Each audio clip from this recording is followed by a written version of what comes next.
right. Hello, my friends. It is yet another episode of the New York Review of Science Fiction Reading Series, April edition.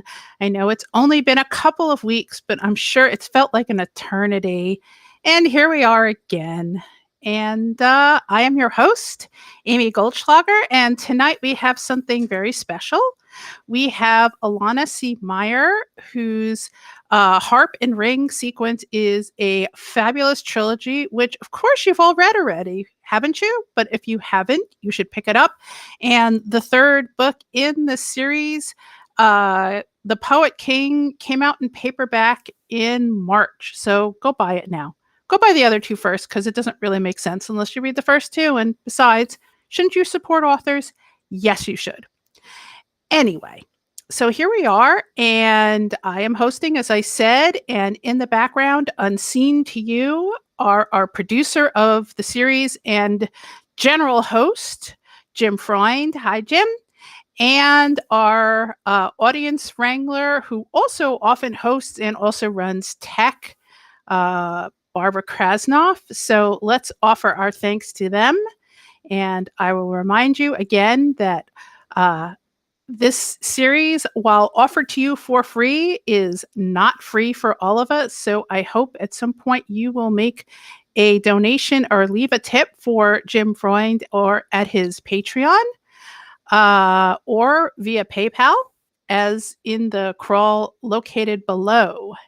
Thank you so much for that, because that helps pay for the streaming service, and that helps support the equipment and so on, and also will support us eventually coming back to live shows. Jim, Barbara, and I are, of course, in Brooklyn, and I am mere blocks away from our usual place in the Brooklyn Commons, and I hope that someday we will be able to go back. But in the meantime, it's great to be able to reach all of you and do this tonight. So, tonight, we will have Ilana C. Myer, who will be reading from her book, The Poet King. And then after that, we will have an interview by me, and then we will take questions from the audience. I understand there is a little issue with the YouTube feed, but I gather everything is coming through on Facebook, so I sure hope all of you are there. Anyway, and if not, if you're watching this on YouTube, you will probably be doing this in the future. I will introduce Ilana, and then she will be online with us, and I will be gone, me and my drink, which is an in and other half glass, which is the beer, in fact, that they have at the Brooklyn Commons. So that's how I stay linked up. Anyway. Ilana C. Myer has worked as a journalist in Jerusalem and a cultural critic for various publications. As Ilana Teitelbaum, she has written book reviews and critical essays for the Globe and Mail, the Los Angeles Review of Books, Salon, and the Huffington Post. Last Song Before Night was her first novel, followed by Fire Dance and the Poet King.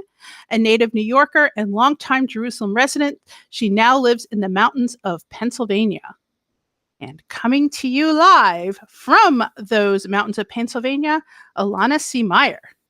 Hi, good evening. So good to see you, Amy. It's so good to see you, Ilana. It feels like minutes that we were at the Erewhon Salon together. Oh my God, no it doesn't. Feels too long. Well, that too.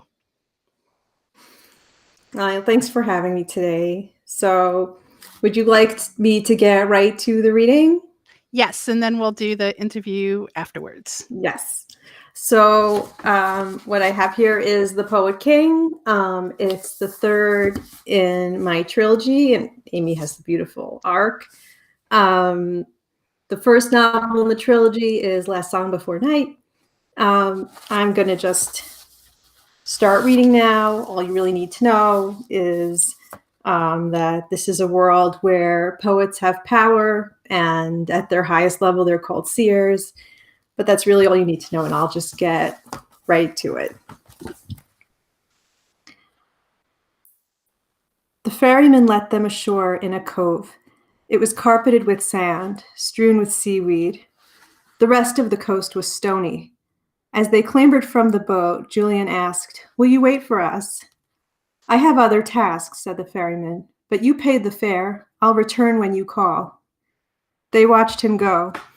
The boat slipped away into the mists and from sight. Well, he's talkative, said Dorn. Now what? Now I go on, said Julian, and you wait here. What he next uttered was recognizably and inventively a string of curses. He glared from beneath his sodden hair. I'll be damned if I wait here. What do you take me for? A fine poet, said Julian, straight-faced, well-versed in the art of cursing. I'm serious. Do you think I'll send you into danger alone? You think that of me? She crossed her arms before her chest. Look, it's not my idea. What I'm feeling is that I must go on alone. You know, from the Sears mark. What's more, I don't think you'll be able to come with me. The mark is what allows me to go further. She looked up at him earnestly. Dorn, I don't want to be alone. I'd so much rather you were with me. Then I'm coming with you, he said. I'm certainly not waiting around in this cove. Adjusting the branch, which must have been awkward to carry, he moved to stand beside her. All right, she said, resigned and perhaps relieved. Come then. They strode forward together. Julian began to pick her way over the sharp stones. Delicate white seashells with thin purple stripes were scattered in profusion, crunched underfoot. She was alone. What? Julian looked back, saw Dorn standing in the cove, staring after her. Aren't you coming? He looked dazed, then deeply annoyed. I can't. What do you mean you? I mean I can't, all right? Dorn kicked at the sand. You'll have what you asked. I can't seem to take a step out of this cove. It's like walking into a wall. Oh, she said. Sorry. Go on, he said. Get whatever it is you're supposed to get done. And then come back so I can get out of here. And tell the enchanted powers while you're at it that they are a massive bother. I will, she said. But, Dorn? What? His look of annoyance increased, as if he already knew what she would say. She drew a breath. If, for any reason, I don't come back, you have the means to get out of here. Please don't wait too long for me. He cursed again. I refuse to be a pawn in this game, he said. I will not be a fucking coward. I will stay here in this cove until I rot. This place will have my bones before I leave you behind. So you'd best come back. You hear me? I love you, she said, then turned quickly away, and didn't turn back again as she made her way across the pebbles. She felt the heat of embarrassment in her ears and her hands shook, but her tread was steady. She hoped it showed resolve, that rather than what she felt, which was too complex to sort out. Where the pebbles ended was a hill, steep-sloped and green. She began to climb. The hill turned out to be of an odd shape, though she could only tell once she reached the top. She stood a while to catch her breath. The wind was stronger here at the summit. It smelled of grass. She looked down and saw water, silver blue. The hill was perfectly round and flat at the top. At its center was a hedge that flowed with the shape of the hilltop in circular fashion. Labyrinthine. She approached. The hedge was tall as a stand of poplar trees and dense. She could see nothing at all through the leaves. She began to traverse the circle of the hedge. Below crashed the waves. Above, a flock of geese flew crying past. It took time, though she never knew how long, before she arrived at the door. It was oak and nearly overgrown with ivy. She felt a touch of wind at her neck, feather-like. Murmur. Enter, seer. Julian opened the door to the hedge maze. At the entrance was a stone bench. There was clothing folded on it. As Julian examined it, the door swung shut behind her and clicked, as if locked. Dress yourself. That murmur again. With only a moment's hesitation, Julian stripped. First her cloak, then the dress her sister had made, dark blue wool with lace at the collar and cuffs. In her underclothes and boots, she shivered and inspected the clothes from the bench. The dress was black with silver trim. It slid easily over her head and fit as if tailored for her. Though black, it was smooth and shining. There was a cloak, also black, lined with silver fur. She'd left her bag behind in the cove. Unless she planned on carrying her blue dress and old cloak throughout the maze, she'd have to leave them here. She folded them neatly, not knowing quite what she felt. There was a good chance she'd never see these things again. She knew the meaning of the black and silver, had never thought to wear it herself. She was too new a seer and made wrong, so she'd thought. There was no more guidance from the maze. Julian had a choice now, right or left. She took a right. It was vital to keep on, to hope there was a reason for all this. Ahead and around were hedges, nothing else. The maze confronted her with a new choice at every turn. The hedge was so high as to block the sun. She felt cut off from the world, more than this aisle already was. The sun was high when she reached a clearing in the maze, a space like a courtyard, paths leading from it in all directions. At its center, a stone fountain, green with moss. Rising from the fountain was a small raised platform of stone. Sunlight glanced from the water, from the platform, and Julian saw what looked like a spark. She drew nearer. There, resting at the center of the fountain, was a ring. The wind a gentle tease of sound. Take it. Julian reached out, mindful that she could easily drop the ring in the depths of the fountain. Inlaid in the ring was a single, large pearl. She tried to recall the lore of gemstones. What was the pearl? She couldn't remember. She put it on the second to last finger of her right hand, as she had seen poets wear their rings. The pearl grew luminous for a moment, but that may have been the sunlight. The day had turned clear and bright, warm for winter in the north. Now she noticed that around the rim of the platform where the ring had been were carved symbols. She remembered these from her reading, runes, but the meaning of the runes was lost. As she watched, the symbols wavered, shifted, became letters she could read. One phrase, rounding the rim of the platform. I have worn many faces. It sounded familiar, as if she'd heard it spoken in a dream. She ran her fingers along the engraving. The wind was quiet. Which way now? She asked the wind. 3 possibilities branched from this courtyard, unless one counted the way she'd come. There was no answer. Julian was left to trust to her impulse. Or was it the mark that guided her? So she went on, choosing at random the path directly ahead, was again plunged into the confusion of the maze. Her pace was stately by necessity, for the black and silver raiment was heavy. With time, she fell into a rhythm. She walked at a slow pace, chose new pathways, and listened for the wind. She didn't know how long she wandered in this way until she reached another clearing. Here she halted a moment to stare. Surrounded by birch and willow trees was a gazebo of intricate shape. It seemed carved of ivory, and everywhere were flowers. Hollyhocks waved like tall dancers in the breeze. Roses crept around its pillars and amid the latticework. Wisteria dripped from the archways, scattering petals on the ground. It is winter, she reminded herself, but there was no arguing with what she saw.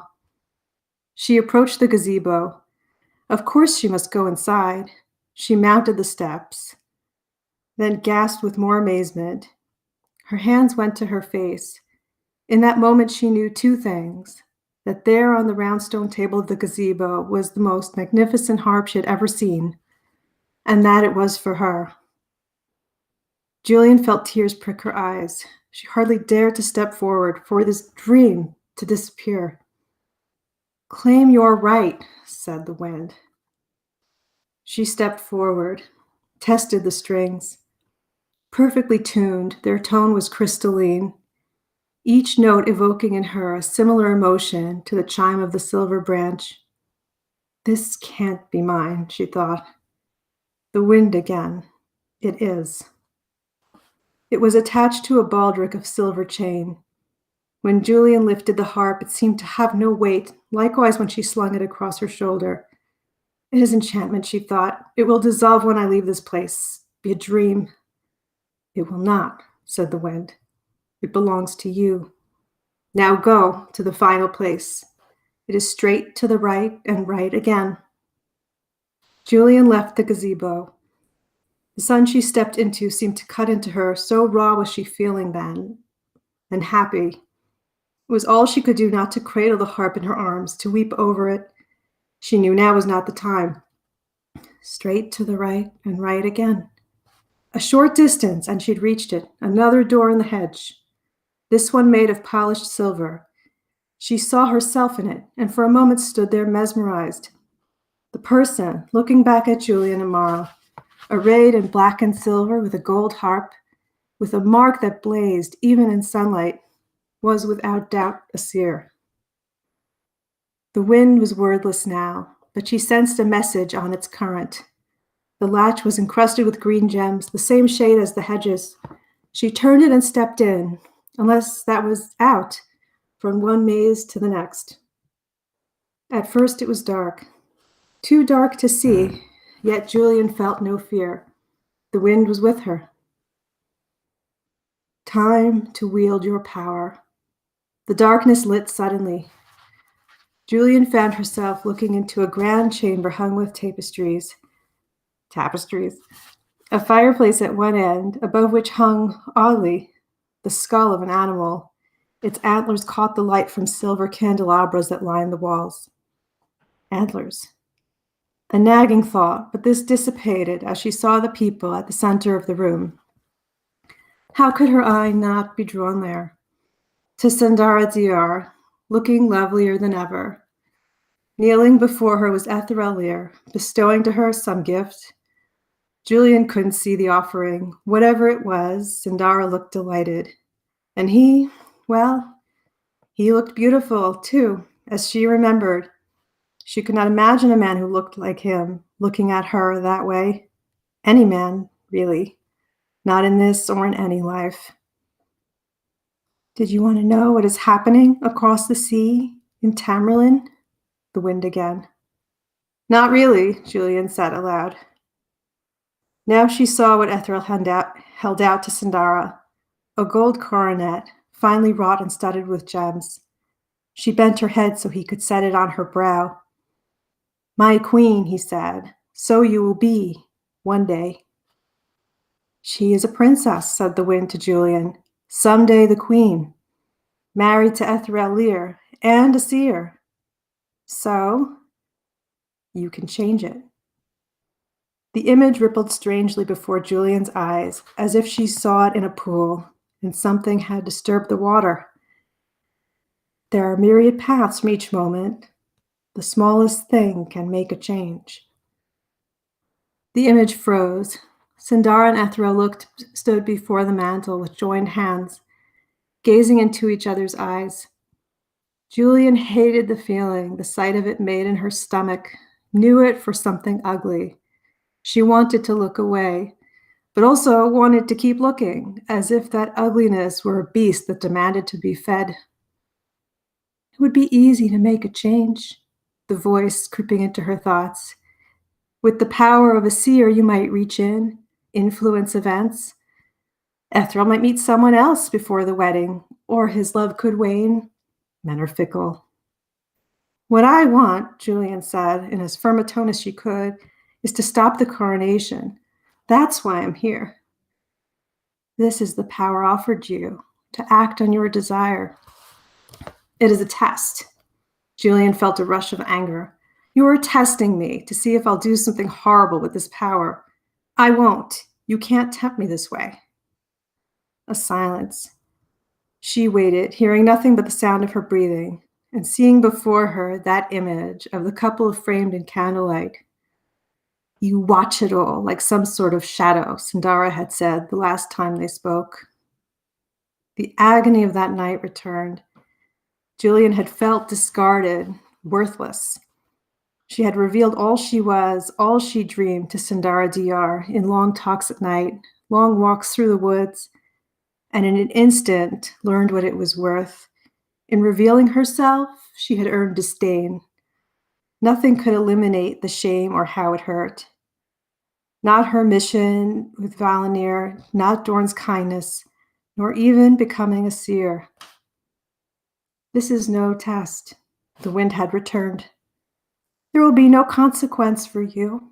No one will know. Your power in this is absolute. You think I'm a monster, said Julian. that this is my desire? Reach out. See what you can do.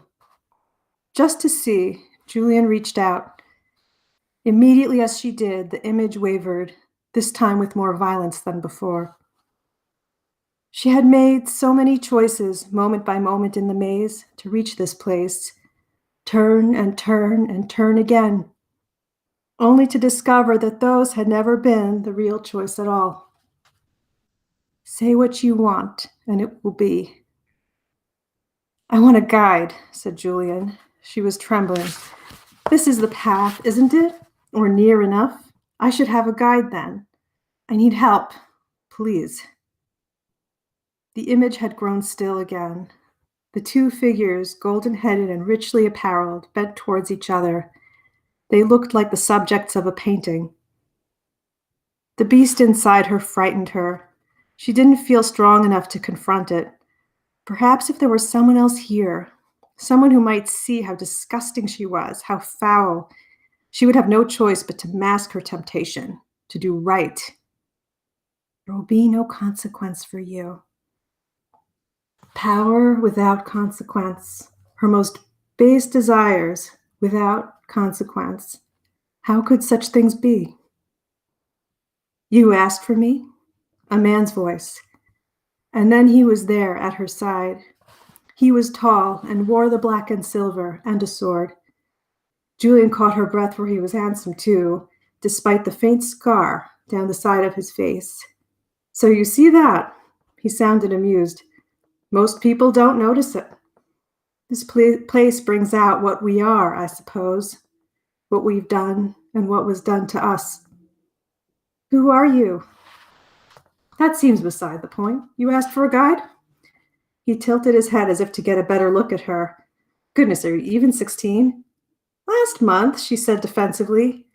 You seem young yourself. For a guide? Oh. She realized what she had said and cursed herself. Young to be dead, you mean, he said. I agree. Often we have no say in the matter. I'm sorry, she said. That was awful of me. He laughed. He looked savage when he laughed, with white teeth and dark hair that went flying. I know something of being awful. More than a little. Now, what have we here? He looked at the frozen image of Sindara and Ethrel with joined hands. Oh, gods, those two. You know them? He shrugged. It is a contest. Which of them is a worse nuisance? I have the power to undo Sindara's happiness, said Julian. I must be a monster. Why would such a temptation fall to me? You've answered your own question, he said. But take heart. We each have a monster within us. Some manage to keep it in check is all.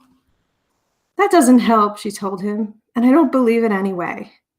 There were good people in the world, she was sure, who would not have thought twice about something like this. Something made Julian different, flawed at the core. She kept thinking what it had been like to touch that image, to make it ripple under her hands. She thought of Sindara's contemptuous look, her smirk, the easy confidence with which she contemplated the world, of the way everyone lined up to praise her, to tell her she was special, destined for greatness.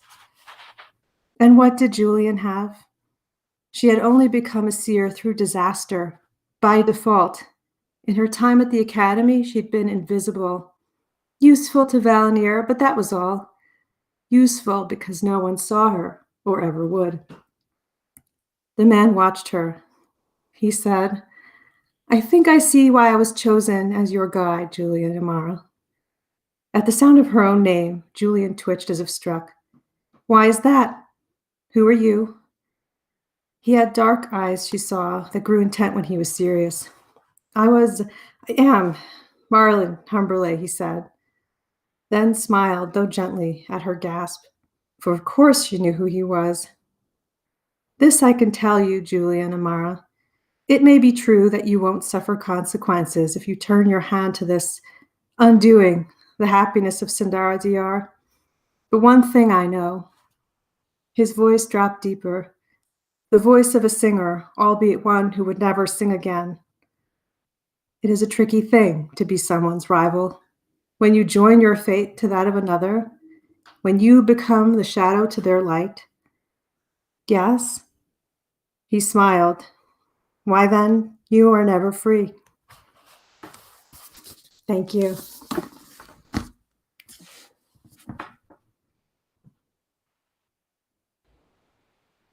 Thank you, Ilana. That was wonderful. Thank you so much. Let's see. So you can hear me? Okay. I am unmuted because it said I was muted. All right. So, in case we didn't hear me the first time on YouTube and Facebook, both of which are broadcasting us now, thankfully, that was wonderful. That's a great scene. And, Julian is just such a great character. I feel like Julian is one of those characters who a lot of us can relate to, frankly. So I have a number of questions. Let's start with one of the softball ones that I bet everybody asks you, but I think it's good to start with, which is that if the series starts, it mixes a bunch of different cultures and magical traditions. You've got Celtic and you've got Middle Eastern. And what inspired you to draw from that variety as you did? Okay. So when I first began this journey of this trilogy, it was actually going to be one book, the book that became Last Song Before Night. And the inspiration for it came to me in a class in Celtic literature. We were learning about the Celtic poets and how they had power in society. And I thought so much of that gave me an opportunity to explore what art means to me. And if I had characters who were artists, I could go on that journey with them and figure things out myself, because I was in my 20s and I knew I was in for some trouble if I wanted to be a writer. But I always knew I didn't want it to be a Celtic novel, because that's like a whole other thing. And I wanted it to draw on different elements. So the first book draws on Celtic myth, but also the troubadours of medieval France. And there are some other elements in there that were just for fun. But in the second book with Fire Dance, I got the idea for Fire Dance while reading a history book on Moorish Spain. And so that just got me diving into the history of Al-Andalus and Arabian Nights, and basically anything I could find on Middle Eastern mythology. And then it became really fun to just mix all these things together. And there's also, ancient Greece in there. There's pretty much whatever I wanted to use. Which is, I think, a good thing. I was also, one of the things that I think is interesting is something you brought up about trying to explore what it means to be an artist. And we were talking yesterday a little bit, and I was saying that I could see that Guy Gabriel Kay has a certain amount of inspiration for you, because I feel like a lot of one of his major themes is about art for its own sake, and not just what it can do, but just how it's valuable in and of itself. Do you feel that he's an influence on you, and which other authors are inspirations for you? Well, what the work of Guy Gabriel Kay did for me was it completely changed, or it helped crystallize for me what fantasy is capable of. Because as a teenager, I was having a great time reading David Eddings and Terry Brooks and whatever. I was having a lot of fun with that. But then I read Tagana, and I saw, this wonderful exploration of themes of identity through the use of a fantasy premise. And that just completely changed my thinking in terms of what can be done with fantasy. And that became something that I always strove towards in years to come, together with what personally for me was an emphasis on character above everything else. The other one that really hit me, especially since you were talking about how you had read all this Moorish mythology. The Lions of El Rasan came out, I think, a couple of years after I'd taken a college course on the Jews of Granada. Oh. And so I could recognize everything. And of course, one of the interesting things that Guy Gavriel King does is he has not just a fantasy version of Christians, which a lot of authors do, where they have fantasy pagans, but he also has a fantasy equivalent of Muslim and a fantasy equivalent of Jews. Yeah. And I think that's something else that you've incorporated in your work as well, because I know that Rihanna's got this religion that she doesn't really want to talk about and has been forbidden in a lot of the lands that her people come from. I definitely made a decision.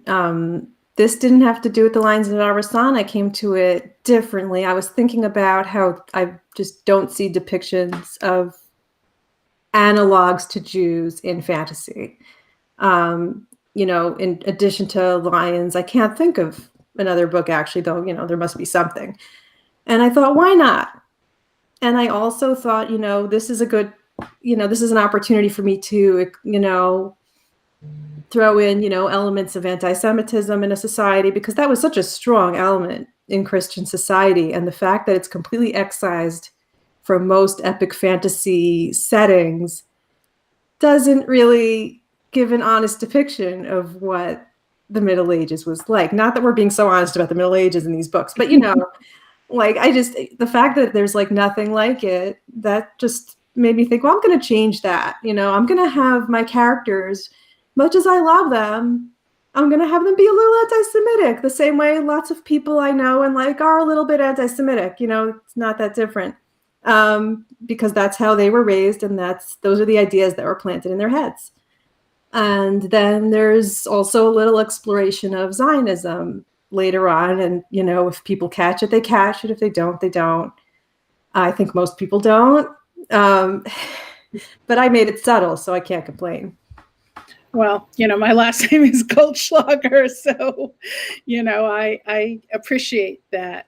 I think there are some people in some upcoming books that are doing that, but I feel like it's nice to see something that breaks up the monolith. I think there's more of an effort these days to break up the monolith. The other, let's see. I was going to ask a question later. Actually, it'll be sort of two related questions, which again is about influences on your writing. I was going to ask you how moving out of New York has affected your writing. And Jeremy Brett was interested, how has the time that you spent in Jerusalem affected your writing and your thoughts about fiction? So, how has place in general influenced the kinds of elements you put in your stories? Well, I completed this trilogy before I moved to rural Pennsylvania, so the setting where I am now has not affected my trilogy, and I really am not sure if it has influenced me in any way. But Jerusalem has been a big part of my life, and I was living there when I wrote Last Song Before Night. And there is no question that a certain Mediterranean element creeps into what the city of Tamerlane becomes. Not that I think of it as being like Jerusalem, because I think of it as being more cosmopolitan than Jerusalem. Jerusalem is actually a really small town with a lot of people from different countries coming into it and getting very angry about everything. But if you live there, everybody, and it's tiny. But just the aesthetic, a certain aesthetic crept into my depiction of Tamerlane, and I began to see it more as a Mediterranean city. Well, that's neat. I am going to ask you the tough question that just was in there. One of the things that's interesting about the series is that eventually, by the middle of book one or so, it develops that, poets once had magic and they get it back. But Right. at the beginning of the story, they don't have magic. And there are characters in the book, in the sequence, like Dorn, who aren't even really interested in the magic aspects of it all at all. He just wants to create poetry and song, and that's what interests him. And something that just seems, I mean, it seems appropriate since April is National Poetry Month. It feels like, you know what, words don't even need magic, I think. I think that words seem to have their own power. I mean, you have Amanda Gorman at the inauguration. I was listening to a podcast about that suggested that the CIA gave the Scorpions a song that eventually led to the toppling of the Berlin Wall. Wait, what? Yeah, it's called Winds of Change. It's sort of, you know, there's certainly evidence that the CIA has used culture to move the needle when they want to.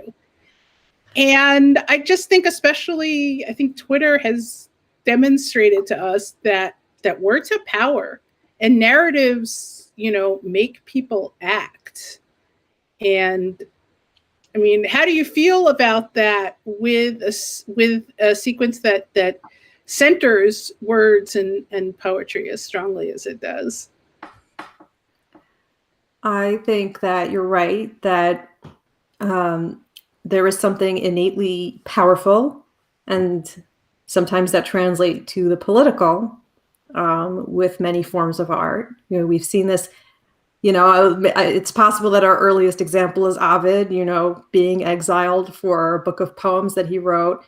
And we see it, you know, up to the present day. I was once at an exhibition of Chinese art, and all the artists were people who had been exiled from China in the 70s because their art was perceived as a threat. So you're absolutely right that art in itself has power, and a character like Dorn is more interested in that kind of power, what we think of as the power of art. And then in this trilogy, there's this element of, well, there is also these things that you can do with it, which can, you know, can actually be pretty scary. But are also sometimes necessary, and then finding the balance between what is a good use of that power and what is actually an abuse is a big part of especially how the third book plays out. I really wanted, once the power was returned, I really wanted there to be some serious consequences. And what struck me was that, you know, very clearly this power could be used for the wrong things and in the wrong ways. But there was still a necessity for it, which is also an element in the third book. Yeah, I mean, I have to say that the Poet King took like several left turns that I was not expecting, which I think is great because you set things up in a very specific way, which I think comes across in the scene you read, where, you know, there is this upcoming coronation, and you can picture that certain things will happen as a result of that. And I'm not going to spoil it for anybody other than to say things don't go the way that most people expect. I mean, and then of course there's the whole other plot in a whole other country, which, you know, ends up dovetailing, which also I couldn't necessarily see how that would come together, but does. But the one character which you mentioned briefly in there, who, I mean, I don't know, it's maybe sort of messed up for me. I don't know if he's my favorite character exactly, but he's the character that interests me the most, because you can't quite get a read on him. And that's Ethel Lear, who is essentially a sociopath. Whether he was born that way, made that way, or some combination of the two is hard to judge, I think. But I'm just sort of interested about where he came from. I really don't know. That was a really interesting thing where initially I just wanted him and Dorn to be friends as part of this plot line in one of the many drafts that became Fire Dance, because Fire Dance is actually the hardest of all these books for me to write. It was, oh man, it took a long time for me to figure out what that book was, and there were many drafts that sucked. So in one of the earliest drafts, he and Dorn were friends, and just every time they talked, I was like, this sounds really gay. And then I just kept going from there. It all just really, it almost wrote itself. So yeah, I couldn't tell you where exactly it came from, but I can tell you that I do enjoy creating characters who will subvert a reader's expectations, but do so in a way that feels like there were hints on the page. And so, of course, he was a fun character to write from that perspective, because he does surprising things, but if you look back, it's really all there. I felt like the bottom dropped out in Fire Dance when he was like, Dorn, you do not know me at all, and here is why you do not know me at all. And then I mean, it's just he's such an interesting person, especially in the Poet King. You know what he is. Yes. And yet people just don't want to even see that, because he's just so good looking and he's such a good flirt that they just don't even look. And you know, essentially, you know, I think he is sort of a part of the classic Celtic model of what you think of as the Fae, because, you know, you don't know what he feels, you know, or if he feels anything at all, except for maybe mild amusement as to how things go, and how people behave. You know, you asked me if I had any inspirations, but I remember at some point thinking, when I was coming up with his character, that I sort of saw him as like being like a kind of psychotic James Bond. Like, what if James Bond was taken to the obvious conclusion, you know, because he really is a sociopath, and just ramped it up some more. That was something that crossed my mind. I mean, my God, especially if you read the original stuff. Yeah, I only read the first James Bond novel, actually. Yeah, Bond's an awful person, and Fleming wrote one great book that they have never adequately adapted for film, and that is Chitty Chitty Bang Bang. Oh, you don't like the movie, huh? No. Miyazaki should make a faithful version in which they go to France. But anyway. Jim asks, what is your writing process?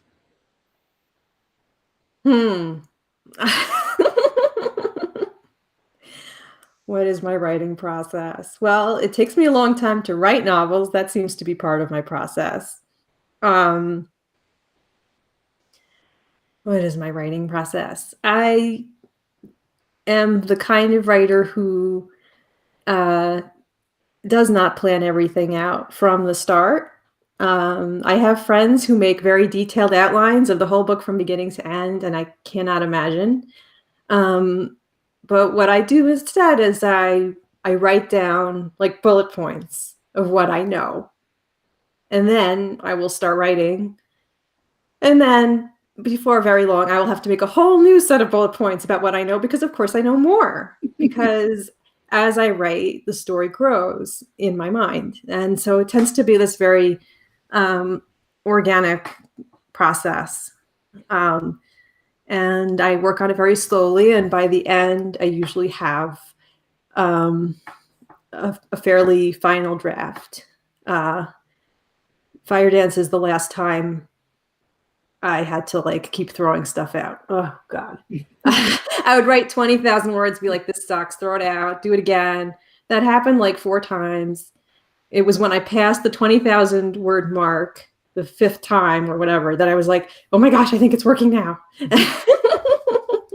Well, I mean, it's true that the first book is very self-contained and you could have stopped there, but then once you had to open it up, the question is what do you open it up to, I guess? I actually didn't have to. I brought it on myself. Like I, had already I was already lining up a deal for the first book. And then I got this idea for the second. So I called my agent and I was like, hey, I have an idea for a sequel. And, and he was like, oh, good. And then before I knew it, there was a 3-book deal. So I was like, okay, I guess I'm writing 3 of them, which I thought was perfect because that would allow me to what I thought I was going to do was make the second book this really big story that I would cut in half. But that's totally not what happened. What happened was the second book was its own thing, and then the third book is its own thing, and they're all connected. But initially, that was what I thought I was going to do. You know that you and I argue about that because I feel that book 2 ends in a cliffhanger, and you don't agree. Well, I agree and I don't. I see what you're talking about. Of course, you wouldn't want it to be completely over there. That wouldn't be fair. But it ties up certain things that are key to that novel. And the important thing is that I didn't do what some other authors I won't name do, which is just leave readers hanging forever. I finished the 3rd book. So, cliffhanger or not, there is more and there is a resolution. I'm very proud of that because some of my colleagues just don't seem to be fans of follow through. Right. But I mean, I'm just saying that whether or not you consider 2 a cliffhanger is heavily based on how much you care about Ned and what the heck he's going to do. I care about Ned a lot. Yeah. Well, so that's the thing, first of all, I love leaving the reader wanting more because that's the kind of storytelling I enjoy. So knowing that there was another book coming, of course I was going to want to leave the reader wanting more. That just makes sense to me. The first book was supposed to be a standalone, so that didn't occur to me. But with book 2, I knew there was more coming, and I was like, oh, how can I tease this at the end? So I guess, you are correct. There is a cliffhanger there. But on the other hand, the major arc of, well, I shouldn't say, Lynn's major arc in that novel is resolved, and that is something, and secrets are revealed and so on. Yeah, which is fair. But basically, you are, is what Twitter calls a pantser, as opposed to an outliner, which I don't think is know if I'm really a pantser because I do plan things out as I go. I just have to keep changing the plan or adding to it. Which dovetails into Jeremy Brett's next question, which is, we know that final products end up so different from the first drafts. Which characters change the most from your initial conception of them? Okay. Ooh. For this, I have to go back in time. Who changed the most? It's a toss-up. I mean, Ethel was going to just be this nice guy who was friends with Dorn. I am not kidding. So I guess that's the biggest change. But probably another change was that my very first draft of Last Song Before Night, back when I was, 25, Darian was the biggest jerk of all time. And I thought that was normal because that was my experience of men. But when I was writing my next draft, I was like, I should probably make him somewhat of a nicer guy because, I'm over the whole grimdark thing. People can have good sides to them. So, I made Darian a better person. And even still, I get feedback, oh, he's such a jerk. But then I'm just like, have you ever dated? This is men, and I'm keeping it. So, yeah, but that was another change. I think Darian is interesting because yeah, he does have that sort of, rock star belief, Right. but he doesn't deserve what happens to him. Oh, I I don't agree. I don't think. I agree. You know how J.K. Rowling, when she finished her series, she was like, and I howled, and I was like, oh please. And then when I finished last song and I finished writing it, I started to cry, and I was like, oh God, I'm that person now. Yeah, it really hurt me to do that. You know Um, what? Honestly, it's not with him. It wasn't bothered me that he was maybe a little bit of a jerk. It's that he was just so trusting in other people's goodwill that was actually upsetting him. And it's nice, but that's just not how life works. And I just felt so well, bad for him. well, the thing with Darian was that he was this golden boy that had good things always coming his way. Everybody liked him, you know, and so he was used to that kind of experience of people where people liked him, people wanted to do good, nice things for him, and that made him more vulnerable to betrayal. And I think that that's a theme that you carry through in the sense of I think there are a lot of people who sail through life never realizing how their actions affect other people, and that other people might resent that, and that other people might want to have a chance to say what they want to say and not just let the pretty people have a chance to speak, I think. What other example do you think of right now? Because I'm trying to think. Well, Like I mean, to me, Julian? to me, it's like here's Julian and Dorn, and no one really pays attention to them because they're not physically attractive and they don't have that charisma that some of the other characters have, and they're like, but yes, we're real valid people and we're going to make you listen to us. Yeah, when I was commenting on, I was asked to like give feedback on how Julian and Dorn should look on the cover of the Poet King. And I was very much like, she is not sexy, she is not busty. Like I was having these like nightmares of her looking like some kind of Wheel of Time chick, and it was like very important to me that Julian is an ordinary looking person, you know, none of these idealized, fantasy Barbie dolls. But I think in book one, Lynn has somewhat of a journey like that too, because yes, she comes from privilege, but she also comes from an abusive family, and she wants to make it as a poet when women aren't supposed to be poets. And Absolutely. she makes them listen to her too. I mean, it helps that she's got nobility behind her when she presses her case, which maybe is another point in and of itself, which is why it's harder for Julian because money Exactly. talks. But I feel like that's something that you're trying to say in all three books, really. I I think have a through lot of Ned as well. sympathy for that. Yeah, like what you're picking up on is that I have a lot of sympathy for the normal people, or if not just the people who are not superficially impressive. I have a lot of sympathy for that, especially given how superficial looks are. They're meaningless. So what I'm interested in is, who is this person, and what struggles do they have to overcome? Um, and Lynn is a great example of that. I don't know if any of these characters quite have the confidence to insist that anyone listen to them. But I suppose that's something that develops as the story progresses. Well, Toa Moskowitz would like to know if you have any favorite characters and how does that affect how you write about them?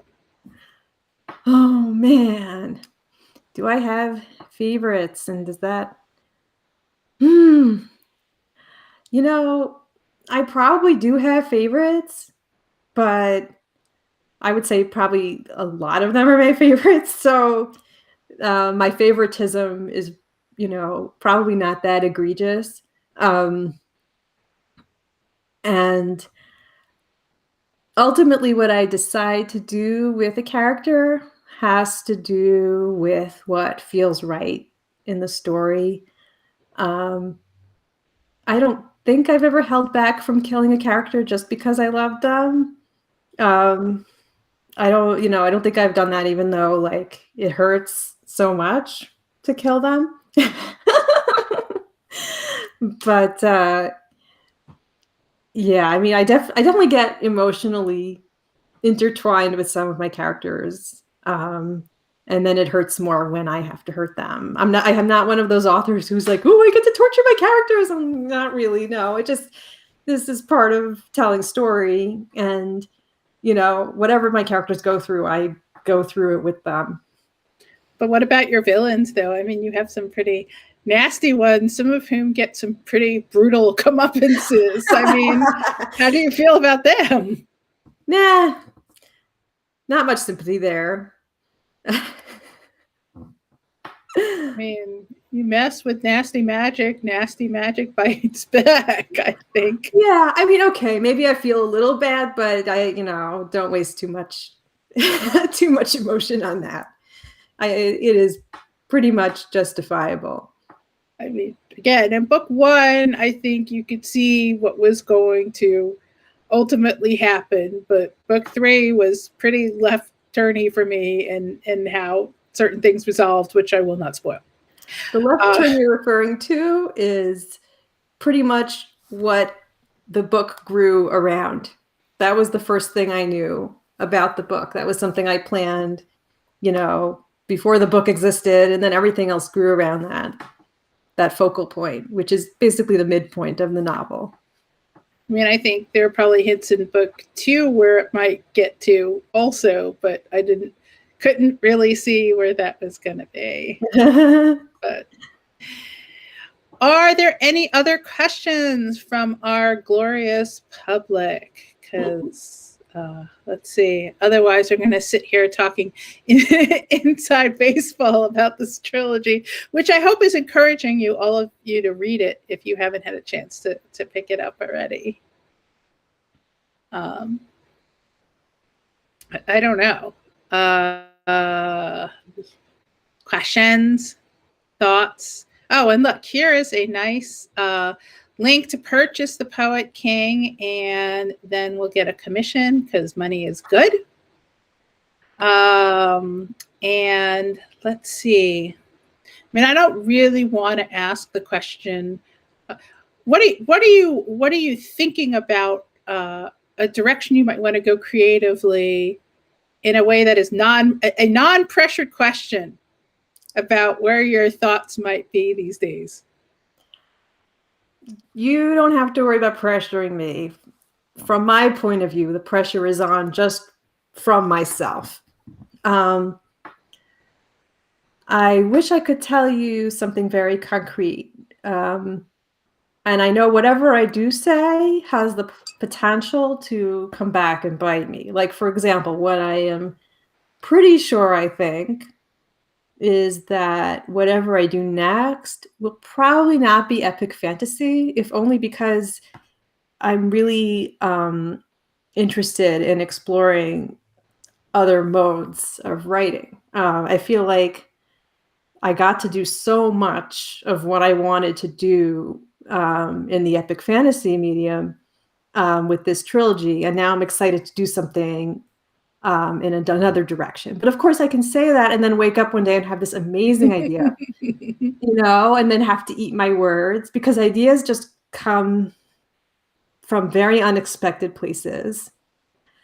But yeah, I feel interested in challenging myself and doing different things. I don't think I'm going to be an author who writes 50 volumes of epic fantasy. I think I'll be casting a wider net in different kinds of books. But I love fantasy, and I'll probably, always be working in fantasy in some form or another, or most of the time. And do you think you'll continue with your critical work as well? I can't seem to quit it. So probably like every time I think I'm done, I see a book I'm interested in and I'm like, oh, cool. I can review that. So yeah, I know what that's like. Goodness, probably like, but I've been doing that since I've been a published author. I've been doing that in a more scaled back way because, it gets awkward to start critiquing your peers. So what I prefer to do is like see a book that I know I'm going to have thoughts about and then pitch a review of that book. And that seems to have kept me out of trouble so far. No, I know what you mean, because let's face it, we all know everybody at this point. Everybody. So it gets tricky. And if you don't know the author, you know their agent or you know their editor. But anyway, if the rest of the audience does not have any future questions, I feel like I have wrung you out enough, Ilana. And I will just thank you very much for reading tonight. The next reading will be, as the little crawl says, on the first week of May. The first Tuesday in May is the 4th, the one day before Cinco de Mayo, although you are allowed to bring your margarita and tortilla chips as long as you're not crunching on camera with you. And that is going to be the super famous TBA. And in June, we're going to have AC Wise, who is coming out with a really fascinating looking Peter Pan riff. I believe it's called Wendy, Darling. Wendy, Darling. And I'm kind of excited for that. And she's I want to also read that. Yeah, I really, really do too.